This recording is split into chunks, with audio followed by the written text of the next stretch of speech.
On a lu sa carte d'invité, Pasteur Graham a lu sa carte d'invité. C'était écrit invité par Jésus. Et je sais que certaines personnes ont souri. Moi j'ai eu presque 15 minutes, 20 minutes de conversation après le service avec lui. Mais il a été littéralement invité par le Seigneur Jésus-Christ à l'église. Parce qu'il est de confession musulmane.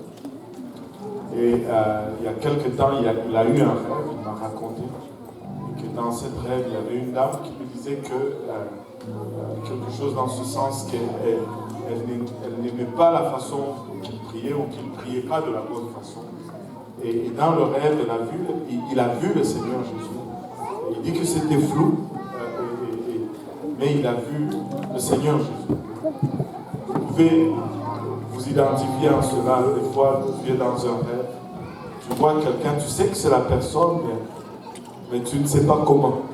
C'est juste, ou tu sais que c'est un lieu, mais tu n'as rien pour te dire pourquoi c'est le lieu. Et le Seigneur Jésus lui dit de venir dans cette église ici. Et il a essayé de venir le dimanche d'avant, n'ayant pas l'horaire, il est venu alors que c'était la fin du service. Donc il est venu le dimanche passé un peu plus tôt. Et là aujourd'hui, il est avec nous dans le service. Et nous rendons grâce à Dieu pour cela.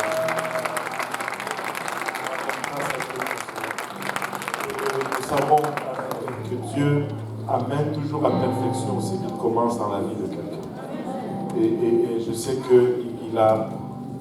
ça c'est le début, ce n'est pas la fin. Et dans son témoignage, il me dit que depuis ce temps-là, c'est comme une confusion, un chaos dans sa vie, les choses ne marchent pas, mais ça, beaucoup de gens font ça parce que au début c'est comme ça. Et quand tu viens au Seigneur, le véritable, il y a beaucoup de choses qui deviennent bouleversées.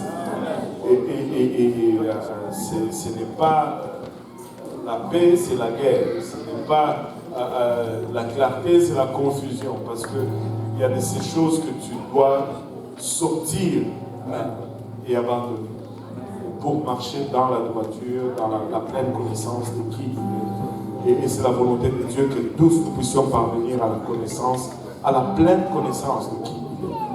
Après tout, il est notre Père. Aucun père ne désire rester inconnu vis-à-vis de ses enfants. Parlant des enfants vont descendre maintenant dans leur classe avec leurs enseignants et ils vont le faire sans courir, sans faire du bruit.